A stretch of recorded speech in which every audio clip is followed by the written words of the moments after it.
Praise the lord. November 14వ తేదీ 2024. ఈరోజు దేవుని వాక్యము, మీ పితరుల దేవుడైన యెహోవా మీ జనసంఖ్యను 1000 రెట్లు ఎక్కువ చేసి తాను మీతో చెప్పినట్లు మిమ్మును ఆశీర్వదించును గాక. ద్వితీయోపదేశకాండము 1వ అధ్యాయం 11వ వాక్యము.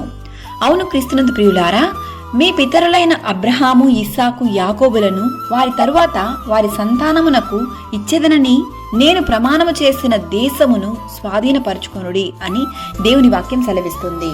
మీ దేవుడైన యెహోవా మిమ్మును విస్తరింపజేసేదను కనుక నేడు మీరు ఆకాశ నక్షత్రముల వలె విస్తరించి ఉన్నారు.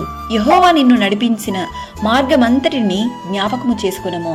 నీ దేవుడైన యెహోవా భూమి మీదనున్న సమస్త జనముల కంటే నిన్ను ఎక్కువగా ఎంచి నిన్ను తనకు స్వకీయ జనముగా ఏర్పరచుకొనెను.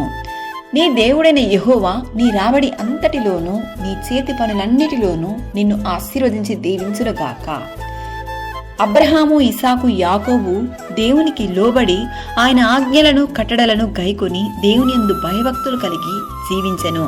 కావున ఈరోజు మనమును దేవునికి ప్రియమైన బిడ్డలుగా ఆయన ఆజ్ఞలను, విధులను, కట్టడలను, దేవుని వాక్యాన్ని అనుసరించి దేవునికి ప్రీతికరముగా జీవించదము.